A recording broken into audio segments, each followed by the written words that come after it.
Welcome everyone to today's Florida Food Forum. Thank you so much for joining us. I am Erica Hall, chair of the board, and I've become the host of our forums, and especially today. We're very excited about our topic today and our speaker. Our topic this month is transforming the food system, supporting local food purchasing. With us from the council is Kendra Love, as she introduced herself, who will handle the technical aspects of the forum. We're very excited today to welcome our special guest speaker who will tell you more about himself and in his presentation. But we'd like to welcome Chris Wood, VP of Food Value Chain at Tangelo. He will be presenting on issues in local purchasing, such as the lack of capacity to connect social disadvantaged farmers with sustainable funding sources, how to reach underserved populations, with information about emergency food methods, creating equitable access to healthy food via additional methods of food distribution, and evaluating efficiency and waste with limited and fragmented data collection. What I'm excited about that for Chris to present to you all is how technology is transforming the way we do this work. And his platform will show you how it becomes easier with technology and how technology supports us with local food purchasing and how we can work together in order to become more efficient and proficient at this, to be able to take advantage of funding opportunities as well as collaborations around this work. So I'm very excited to introduce Chris, who is also our sponsor for today from Tangelo, as well as our other sponsors, FEED, which stands for Food for Health, the Environment, Economy, and Democracy. It is based in Fort Lauderdale and is dedicated to the ideals of its name. It specializes in food systems planning, advocacy, and education about food systems and healthy communities. Our last sponsor, I'm sorry, you guys, today is Friday, so it's a crazy day. Our last sponsor is J. Haskins Law for Jesse Haskins, who they're located in Tampa and empowers communities with the risk management tools needed to exercise food sovereignty. More information about our sponsors will be posted on our website with the recording of this forum. We're always much appreciative of our sponsors, as well as everyone that joins. And again, if there's nothing else, Kendra, we'll turn it over to our guest speaker for today. Wonderful. Ready when you are, Chris. All right, thank you so much. Let me see if I can do this. How does that look for everybody before I get rolling? Looks great. Okay, good. So super excited and a pleasure to be here today to open up the conversation. My goal for today is really to create an open platform to talk about some of these issues that we're facing for local food purchasing, and be able to look at some of these great opportunities that we have in front of us, both in healthcare and government. There is a phenomenal kind of eye-opening experience for, it seems, the healthcare and government industries. They've figured out that healthy food actually helps solve nutrition and helps keep people healthy and does great and valuable things. So we're super excited to present a platform to you today. Hopefully we can open up a conversation in the future, or hopefully in the near future, regarding some of these funding opportunities, some of the things that we're doing at Tangelo and the Minnesota Food Action Council, and being able to kind of bridge the gap and link each other up with that. So on my agenda for today is to tell you what is Tangelo, discuss some of the macro and micro problems that we're all facing, discuss some of the existing model and challenges that we see and some of the impact of that, look at the government initiatives and how our Tangelo solution is taking advantage of that and leveraging it with local food purchasing, because we have kind of joined that local shift of 25% of our, and be able to show you those resources and work to getting, purchasing on a local level to increase the economy. So what is Tangelo? Tangelo is a food benefits solution platform that works with government agencies, healthcare agencies, and corporations. We are finding that in the past, we would just kind of buy food and give it to folks that might be in need.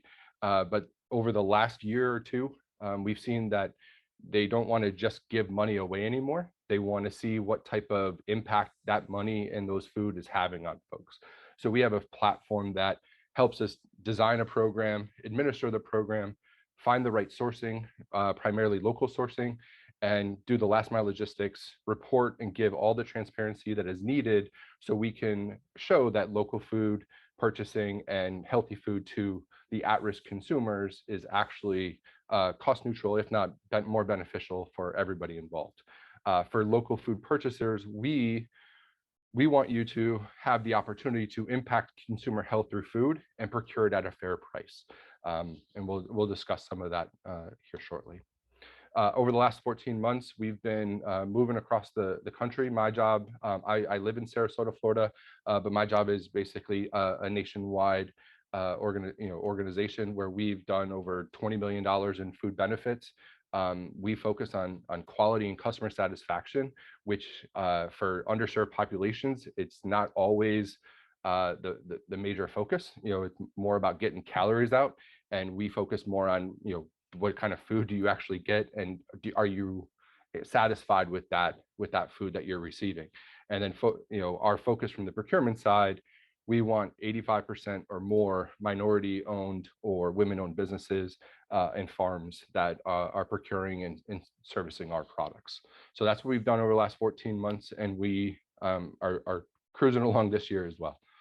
The macro problem, unfortunately, there's only 6.8% of us American adults that are metabolically healthy, which is causing $1.1 trillion in healthcare spending, loss of productivity, and causing these diet-related illnesses.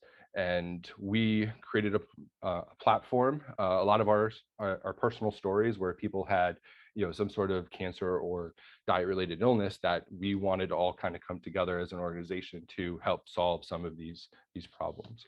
The micro problem of what we found is that we have a lot of one-way pathways to help these either underserved populations or diet risk people.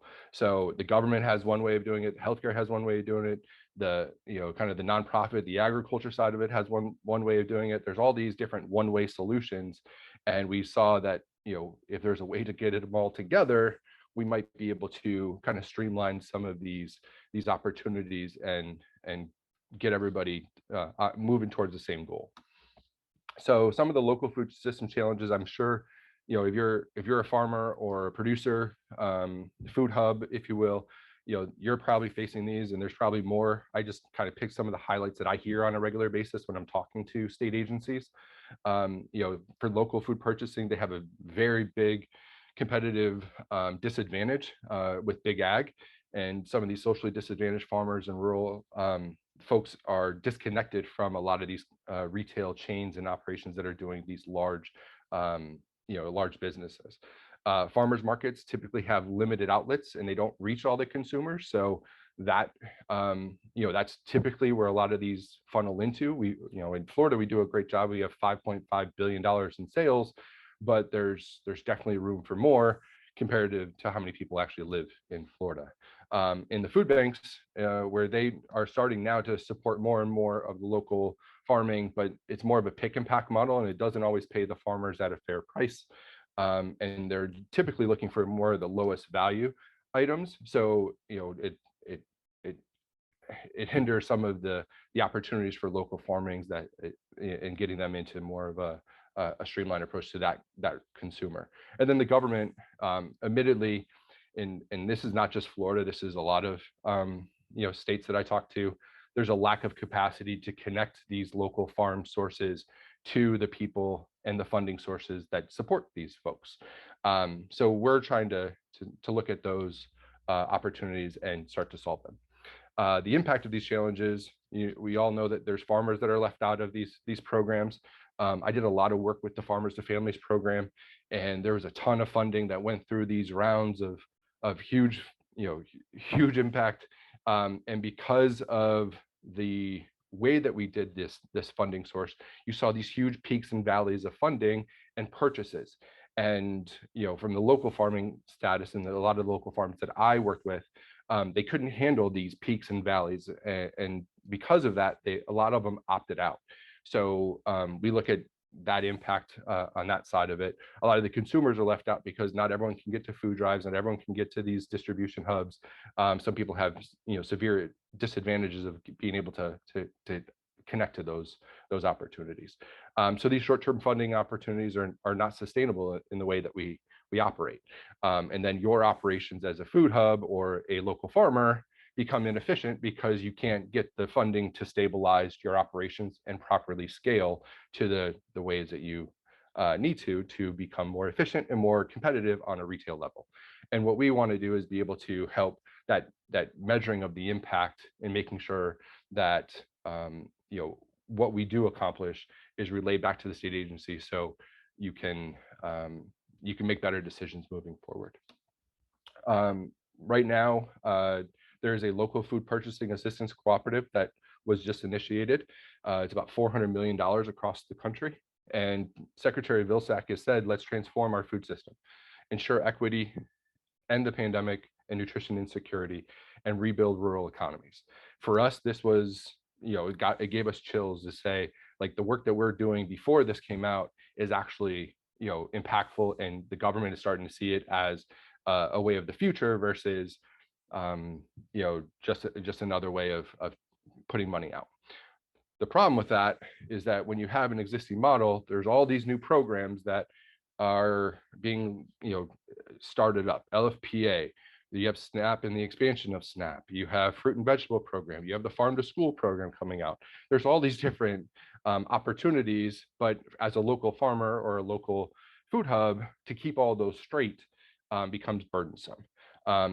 For the LFPA, the healthcare, there's all these different opportunities, and we're just not getting them. So what happens is these people find these funds, they give them to one location, and what they do is they create one box or one type of product offering, and they hand it out to everybody, and they remove local food sourcing in a lot of ways and just do from big ag, because that's traditionally the most lowest cost opportunity. TFAP is a great example of that.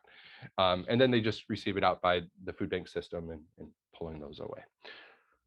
So with the LFPA, we're focused on this, and this is where I'd like to open up a lot of conversations with you all, is because we're working with folks to help this LFPA program become more of a streamline, because it's focused on local food purchasing. We need to stabilize the funds over a longer period of time to improve the operations in which we work. So the LFPA can right now could be a time limited impact, and then the outcomes cannot be achieved, and then the ecosystem doesn't become sustainable, where we're trying to say that we can use this LFPA as a nice launch point to then create one platform that aggregates the food benefits of all of these different opportunities into a platform that now the consumer and the local food have one way to aggregate these food benefits. So if you have SNAP, if you have the farm to school, if you have all these things, instead of trying to figure out which ones you have access to, we want to be part of that conversation with you all to ensure that everyone has that same opportunity. So what we do, we talked a little bit about food benefit. How our system works is what we do is we create a food benefit. That food benefit allows us to create equitable access for all people in the state or a local, depending on who we're working with. So we work with corporations that have multiple state residencies. There's in New York we had like 5 different states, and they're all over the place, and they need to get it out to everybody. So based on their geographic location, we had to figure out how we're going to do that. So that's where they come to us and help get that equitable access to them. Some people have transportation needs, so we want to work on, does that mean, do we need delivery versus maybe a food hub distribution? Some of it might be based on financial need or the size of their family. So we work on monitoring and strengthening that dollar for that side of it. And then some of the biggest one that I think has been coming kind of more and more prevalent is making sure that everyone has their cultural preference as well, making sure that, Latin inspired, opportunities are available, Asian, kind of product mixes are available, as well as, European and so forth. So we focused a lot on curating these food options to ensure that it speaks to them, because a lot of the food that I did with the farmers and families, I was very disappointed. I thought I was doing a great job by getting these beautiful butternut squashes, and I thought I secured a great load and ensured that everybody had opportunity. And there was a stack of them at the end of my food drive because these people just didn't like to eat them or didn't know how to use them, and I didn't understand why. And that was a huge problem for me. So based on this way, we now have the ability to curate this based on the consumer versus just putting something together and hopefully they like what they get. So how the food benefit marketplace fits, we focus all of our food benefits based on cultural relevance. What type of food do they need? Sometimes it's prepared meals, sometimes it's groceries, sometimes it's produce only, some of it's at home delivery, sometimes it's food distribution pickup, sometimes it's for 2 years, sometimes it's we're working with a program right now about maternal health, and that's just like throughout the pregnancy. So there's different opportunities and food benefits that come about, and we fit that to that consumer. And then from that part of it, we want to be able to get the benefits and create this to shift to more local purchasing. Most of the time with these food benefits, it goes to the big ag, and we're making a commitment to shift all of these purchases to at least a 25 shift to local, where we can talk to the state agency to ensure that the increased regional output is there. We can have an increase in taxes and income, the increased competitive of local agriculture versus big ag. For the local food system, we want to stabilize the funding so we can properly scale. We want to be able to increase the jobs and local economy, and then growing to demand versus maximize outputs. One of the things that is a tremendous focus of a lot of these new programs is that we're focused more on the consumer and helping them get to the next level versus just kind of giving, you get what you get and you don't pitch a fit type of thing. So we want to be able to help social enterprises develop, consolidate these food benefits into a marketplace that's easy for use, and then that allows it to be a consumer driven marketplace versus the latter.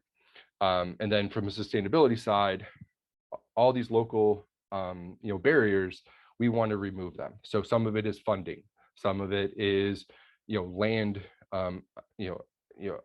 accumulation, being able to expand your operations. Sometimes it's equipment. We want to be able to give you access to private and public funding to ensure that you can scale your operations to meet the demand that we're putting into the platform. And then overall, just reduce the occurrence of chronic disease and especially like type 2 diabetes and obesity, which is overall one of the most killing ones that diet related illnesses can go. So it's a lot of information. Hopefully I didn't go too fast. I wanted to kind of make it quick, give you the information that you need so you can have that have that ability to ask questions now.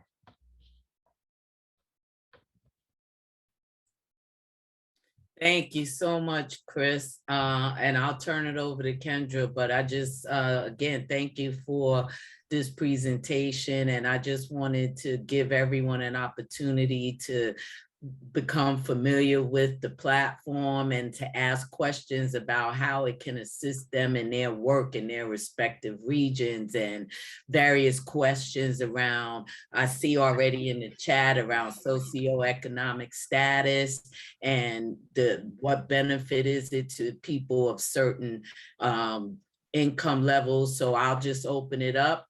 Everyone, again, as Kendra and I mentioned, please place any questions in the chat, anything that you'd like to ask Chris. His information, Kelly, I see you asked, his information is on our website, and it was also in the first part of this presentation that Kendra mentioned. But Chris, please put your contact information in the chat, and also the website. If anyone is interested, they can browse around. So with that, Kendra, I'll turn it over to you for the Q&A portion. Again, thanks so much, Chris. Thank you, Erica, and thank you, Chris. Thanks everyone for joining us today. So Chris, I believe there were 2 questions in the chat that I saw. Chris, the first one was from Trent. He asked, is there an effort to work with growers to know what the consumers want, such as for the Latino consumers you mentioned? So Yeah, maybe- that's a great question. So each person that joins the food benefit platform, they do a diet assessment as well as a preference. Kind of what do you eat? What do you like to eat? What do you like to cook at home? What do you like to have things prepared for you? So it gives us the insight of what type of meals that they provide, and then we aggregate that data to ensure that we are impacting the supply side of it. A lot of times, to your point, like you want to get all the food grown in what you feel like is going to be good, but you don't really have data behind that. So we want to be able to provide that data to you that says, yes, if you grow these type of peppers or these type of products, then you have that data behind it to know that works. And one question I had, Chris, that I'd like for you to, because of our group here and our population and our partners that we deal with, how can SNAP and EBT at farmers markets be utilized on this platform? So again, speaking on demographics and communities, people with SNAP and EBT, how can they maximize the use of this platform? Yeah, our platform is Snap Online approved. So anybody that has the access to a Snap card would be able to place their order right on there.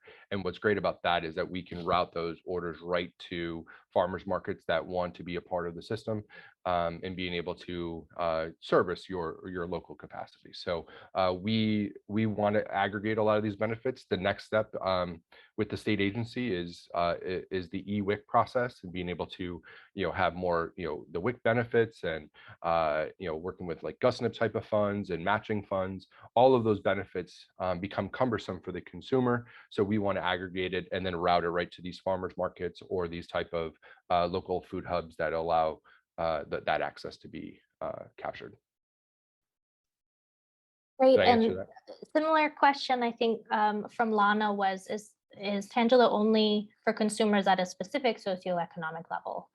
No, we work with a lot of corporations and healthcare agencies. So, sometimes it really doesn't matter on your, social economic scale for healthcare, because if you have cancer, if you have diabetes, that doesn't, really prelude you because of your income level. So we do work with organizations that focus on specific subsets in chronic disease, and we create programs. It's a little bit more intense in design. So for instance, one of our programs is an HIV program. That HIV program is discussing all the foods that are available for them to reduce their viral loads, and that is the impact, and we're constantly tracking what's happening in their body to ensure that happens. So that doesn't matter what your income level is. It's just making sure that we reduce that risk for all. Great. And I see a comment here from Kimberly.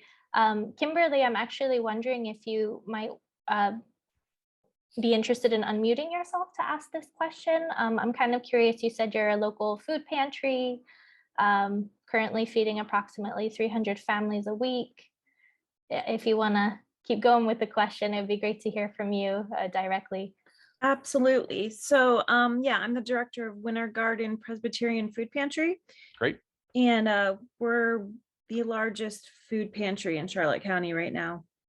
So we've seen in the last year and a half our need go from, actually 2 years now, from 40 families a week to 300. Yeah. We just recently found out that Harry Chapin can't provide fresh produce to us anymore. Okay. So that is our clients love that. So we're really trying to find ways to get that back to them, and we're willing to do whatever work it takes. But so are you guys able to help us in that regard with that is exactly the type of social enterprise development that we work with, because typically with food pantries and food banks and other nonprofit organizations that are working this good work, they need their tools and resources to have the sourcing and the administration to be able to help reach all of their people. So yes, 100%, this is a platform that would be 100% designed for you. Typically, when we go into a city or a state, they give us a list of anywhere from 10 to 50 organizations that they want to work with. And then we onboard all of those CBOs into the platform, give them all the tools to make their job easier. So now they're doing more face-to-face interaction versus having to, unload trucks and pass out food. Great. Yeah, because we tried to contact farmers, our local farmers, because we want to be able to, get our economy up and going. And, it's just hard to hear back from anyone. So this is really awesome. Awesome. Thank you so much. Thank you. It looks like we also had another question from Ariane. Ariane, would you mind unmuting and asking as well? It looks like you've got a great question. Sure. Hi, can you hear me? Yep, Yes. very much. Yes. Hi, thank you so much for talking with us. It sounds like very exciting work that you're doing. So my partner, Jenna, who's on the call with me, we recently started a nonprofit called Locally Grown, and we're working with Hillsborough County schools and hope to eventually work with other school districts to try to help make these types of connections. So I just wondered if you had any institutional partners or school districts that you work with. I know you mentioned the state agencies, because we were just trying to figure out how this might work in the planning process that we're undergoing to do some farm to school here. Yeah, the farm to school program is launching mid of this year, where they're going to actually have funding sources directly connected to those, besides a lot of the, just traditional. Yeah, so we things. applied for a planning grant through that Right. source of funding, but I was just thinking about what you're doing seems to make total sense. And what we're trying to figure out. Yeah, we would bring that together and go from there. So yes, there are agencies that we're working with where our focus, we haven't done a lot of school work. A lot of the work that we've done with schools is actually, they've been distribution sites for us, because a lot of the work that we've been doing is more around food security and the baselines of nutrition security. So school sites have been partners for us of making the distribution out to their families. But the farm to school is after the LFPA is my next focus. So I'd love to have that conversation with you to start seeing where you're at with the process and how we can help with the state agency and being able to kind of leverage some of those opportunities. Fantastic. We'll certainly reach out to you after. Thank you. Thank you. Have you had conversations? This is Jenna that she was just talking about with the state agency yet. I had reached out to them about their plans for the LFPA and they didn't have a lot to say yet. I just was curious if you've already talked to them. I have talked to them. They're staying pretty hush hush right now, to be honest with you. But Lakeisha and Herman, we're in their ear like almost every other day, it seems.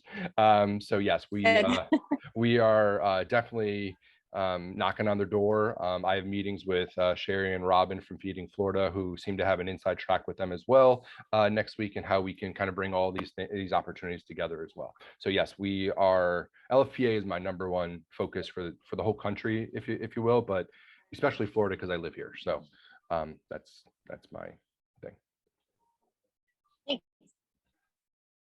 Thank you, Chris. And I see Relly, please welcome. Miss you. Hey everybody. I thank you so much for the presentation. I just wanted to ask, how do you ensure, do you have any emphasis on community-based efforts? Like I'm very familiar with value chain and I work a lot on the grassroots side of things.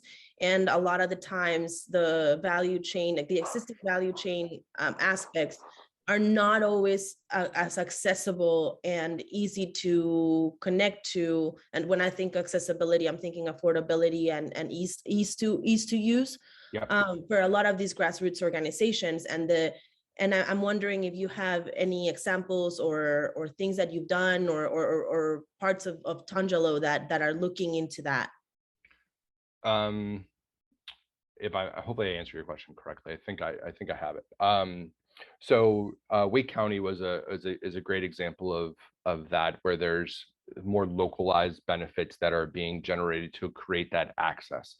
And with that access points, we wanted to we need to connect that to the local sourcing, and not throughout the whole year. Those sourcing, to your point, like the value chain kind of breaks down because there's not enough product available. And that's where our platform provides the data to ensure that, what months are these opportunities causing the biggest strain and in the value chain, and how can we solve them, and how can we provide funding to ensure that that happens. So does that mean greenhouse operations? Does that mean more vertical farming? Does that mean more gardens? That data now is aggregated to ensure that the state agency has those information to provide the right food benefits for that value chain. The better the food benefits are, and the more aggregated the food benefits are, the more we can source that to a local thing to stabilize the funding. Did I answer that question the way you needed it to? Somewhat, but yes, thank you. And I'm just wondering, is there any interest, or, because if I'm not mistaken, some of the LFPA funding is really to support underserved folks and underserved partners and underserved rural farmers. So how do you envision doing that? So what we have set up, and what we've are working with another state agency on, and we're going to present the same thing to Florida as well, is that we have a registration portal for all underserved and socially disadvantaged farmers, and they would be able to register and create what their credentials are, and that they want to join and connect to that system. Once they're approved by the state agency, then we can put them in and aggregate into the food hubs that we have set out across the state, and then we would be able to then help disseminate that product to all the underserved populations that maybe, and we either use national contracts that we currently have to make sure that equitable access hits, or we use local based organizations that already have that access, and we just need to give them the right resources to make that happen. So socially disadvantaged, minority farms and all that stuff have a registration portal with us that allows that to happen. I put that the website in the chat, so anybody that wants to be a part of the system as a supplier or a food hub or a farmer, they can then register with there, and we can already start getting ahead of some of this for Florida and some of the other states that we have. We aggregate all that data. Thank you so much, Chris. Excellent answer. And Aurelie, thank you for that excellent question. Our next we have Erica Hardison, who she's the president of one community grocery co-op, and she's also a board member of the council. So please come off mute, Erica, and please ask your question. Hello, good afternoon, everyone. And my question kind of goes along the lines with Aurelie, is how do you ensure, or does Tangelo have a mechanism in place to ensure that there is equity among who you're serving, the organizations who are providing the service, and the growers kind of all throughout that chain? Yeah, that's the beauty of the platform and the transparency of data. So everybody has the state agency has a live dashboard of everything that's happening from a benefit. So traditional models, we would buy from those farmers, and then we would just kind of pass out that food. When you actually have a food benefit, in the way that we're attaching that to the equitable access for everybody, we can now trace back where this food is coming from and who's involved with it, and to ensure those equitable access. So if there is a imbalance in any way, the data will show that, and then we can make adjustments to ensure that happens. So without data and being able to aggregate where these food benefits are being located, that's where that transparency helps. And that's how we solve that. I just think back of, when I was doing the food drives for farmers to families, I would set up 1,000 boxes, for these trucks, these food distributions, and never once did I have 1,000 people show up. It was either 200 people or 2,000 people. So I was either scrounging around, figuring out where I was going to put 800 boxes, or I was upsetting 1,000 people because I didn't have enough food. And, so that equitable access never really occurred in the farmers and families, which the food benefit kind of solves.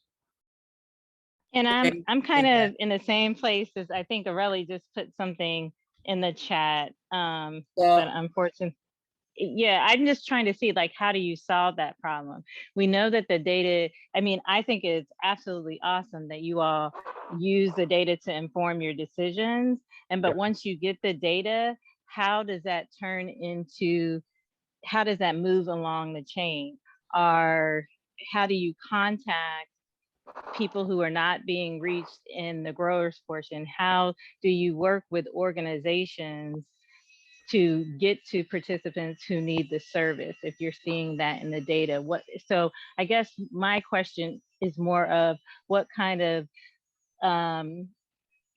process do you have in place to reach people once you find out that data? Once you register once you register, say, your farmer or your food hub, one of those questions is your capacity to do it. So part of our work is to see what the capacity is, because just because if we do equitable along the line, it's not always equitable in there. So we worked with the funding source to ensure what they want to do when it comes to equitable, when they have that capacity side of it. But part of our program administration is to, it's not a free-for-all. So when the food benefit is designed, the rules of those orders and the food benefit redemption follows that equity. So we set up the transactions to ensure that is as best as we can to ensure that there's equitable in each of the food hubs, or equitable to the farmers, and so forth. It's there's, to tell you that every single farmer had the exact same amount of purchases, I don't know if I can tell you that that's 100% accurate, but I think the intention to ensure that everything based on their capacity level is met. And we typically have a pretty happy, people are happy to kind of join the platform, to ensure that they know that they're seeing the data as well, and they know where the food is going. Great, thank you all for that. We have a few more questions, and then if we need to circle back to that, we can. I see we have Lou Murray on the phone. Lou, come off mute, and you and Chris already have a relationship, so you, of all people, can give us a little background on your work with the platform and what you see, and then also tie it in, Lou, with the work that you do with EBT farmers markets and the SNAP benefits and everything. So everyone, please welcome Lou Murray. Lou, come off mute. Am I off mute? Can you hear me now? Yes, hello, sir. buddy. Yeah. Yeah, Chris has been almost like my right arm. Again, I'm Lou Murray, the chair of the Minnesota Food Action Council for both Manatee and Sarasota County. And Chris has been almost like a godsend. We've been working with the Health and Human Services on immune deficiencies as it deals with the COVID, and trying to get nutrition programs that fit specifically for those immune deficiencies. And the thing about Chris working with your food council, working with us, is that we don't have to create those resources. I can go to Chris and say, Chris, get me with Health and Human Services, USDA, or right now, I know he's kind of keeping it kind of close to the vest, the VA. We're working with them on state and national projects. And it's good to have him there, because I don't have to create resources as we try to create food hubs or distribution systems, or design a nutrition program for a specific immune deficiency. Chris got that expertise in his organization. So if you're working on a project and you got to have some resources, you don't have to go out there and try to reinvent it. You can, call Chris, and a lot of times he'll have those resources, and you can bring additional resources that we don't have. But he has a lot of those food distribution system and expertise to do that. We're working right now with some of the federally qualified healthcare plans, and we look at immune deficiencies, and Chris has been very, very helpful. We'll probably be getting back with you real soon. Chris don't even know it, but I got a call from Washington today that he's going to like. And but we're trying to keep an eye and make sure that our Small farmers are always included in these programs, and a lot of times these federal programs come out and they say they're looking out for small farmers, but a lot of times they're not. And we got to make sure that we're able to look out for those small family and minority farmers, as well as Erica knows, we're trying to create these community-based food systems. And Chris has been a lifesaver.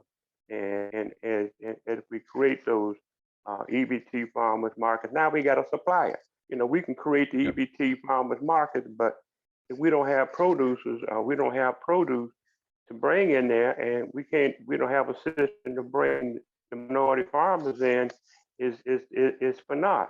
But with Chris, he can come in there and put those food co-ops together and make sure that we got produce for these EBT farmers markets. I can't say enough for Chris. We're working on a project called Chris. Thank you, Lou. Appreciate that. We have a few more questions. I see Joyce Norris has her hand raised, and then we'll go to Christopher Dowling. Joyce, please come off mute and ask your question. Yes, I'm actually with an organization called Transition Sarasota, and our main project is the Suncoast Gleaning Project, where we go to local farms with our volunteers. We harvest unwanted produce and we donate that to the food bank so that the food insecure get food that might have been plowed under or put into a landfill. Yes. I see us as a possible connection in this program, only in that we would have volunteers to help harvest something at a local farm in the Sarasota or Manatee County area. If you had a small farmer that, because there could be some labor issues or something, he didn't have enough manpower, we could go in and do that as long as we were donating the food to an organization that would be, you know, assisting the food insecure. Okay. Yeah, that's there's some things around that we are a for-profit organization. So there's some things around that we have to discuss to kind of make that reality. We support a lot of nonprofits throughout the state and throughout the country. So there's ways to do that, you know, correctly. The big thing is making sure that we use that platform to ensure that everybody gets added extra items. So I can explain that at an offline conversation. Offline, okay. Thank you. Thank you so much. Chris, you're up next, and then Amy, and I believe that's all we had in the stack unless anyone else had anything. Sure, thank you, and great information about your program. Very interested. I'm in Staten Island, New York, which is, you know, part of New York City. Yes. Are you at all involved anywhere in New York City at this point, or? We just did a 40,000 employee with New York Presbyterian Hospital for the last 6 months. So we are all in New York City. So yeah, there's plenty of room there. We are working with the Department of Agriculture there as well on the LFPA program and so forth. So yeah, we definitely handle. Okay, because I run a pantry here, and one of our problems is I can get limited amounts of food, like from City Harvest, fresh produce, but it's usually a very limited amount. Mm-hmm. And you know, we're willing to buy and pay, but that, you know, yeah, see what we can do with that and possibly so increase it. Yeah, definitely, and that's where we would definitely be a value add for you all, because we have those resources.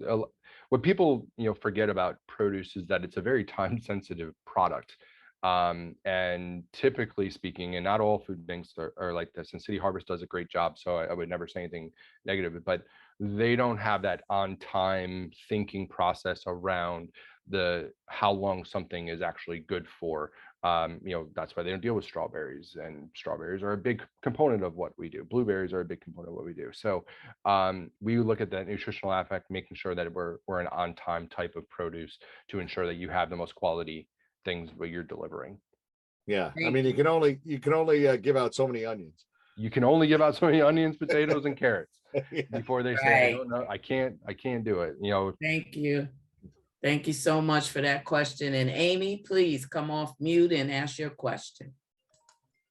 Hi, so I have a lot of questions, but they they fall into a couple of main groups, one of which being, how are you engaging these local communities if you're operating at such a large scale and nationwide? Because I think, especially in our operation, what we're primarily focused on is building local, small, hyper-local food systems. Yep. And then the other question that I have is, what's your margin? Because obviously you're a for-profit company. Many of us here are operating as nonprofits, and obviously wanting to ensure that the community and the community members and the people that need these resources are getting them, but they're not paying an arm and a leg for it. Right. All right, two good questions. The first question around the engagement side of it is that we work traditionally right with the nonprofits that are serving the most amount of people, or whoever we can do, and we give them the tools to onboard them. We provide all of the landing pages, we provide all the social media assets, we provide all the mail outs, we provide all of the text messages, technology to ensure that if there's a person that is registered with you or in the state or in that area or in that zip code that is an opportunity zone, we target that through technology. So we can reach them to help them onboard, explain what the programs are, and see if they're interested. And then we can then have a conversation to do that. So we provide all of that technology tools to ensure that we're reaching out to everybody to make that happen. The second thing is on the margin side of it, it ranges depending on the amount of data or what you're trying to accomplish. So what we're doing for healthcare and some of those very specific, processes, that margin is much different than a food access margin. Just to give you kind of some context, the TFAP program has a 25% administration cost, and we are less than half of what that cost is to administer programs. So, typically we're anywhere between that 5 to 10% margin because of our scale and because of our technology. We're able to keep that pretty clean. I can't say that that's our end all be all margin, so please don't hold me to that number. It depends on what you're trying to accomplish, and then it kind of tiers from there. Okay, thank you so much. We have time for maybe one or two more questions, then we'll close and talk about our next steps. So were there any other questions? And Chris, again, thank you for a great presentation. And again, any information will be in the chat, his email, his website. Any questions that we don't get to, please make sure you still put them in the chat, and between Kendra and I, we'll send them to Chris, and we'll try our best to get you those answers. So any last questions before I turn it back over to Kendra for the wrap up? Okay, well, Chris, thank you so much for a great presentation. Thank you, everyone. One thing that's a takeaway for me, and maybe this is another discussion where a lot of people asked about the data and what you do with it. That's something that I'm also interested in, and you and I have talked about it along with Lou, how we can capture that data and not just have it to see, but to utilize it for funding opportunities. With all of this money coming up from USDA and the EPA and Justice 40 initiative around climate change and food projects and different funding sources. How do we take this data and it help us to tell our stories and translate it into an executive summary and all of the, quantitative data that we have to put in these grants that will help us get this money. So I think from what I'm hearing from those comments in the chat, Aurelie, Erica, Chris, and others, it's one thing to have the data and capture it,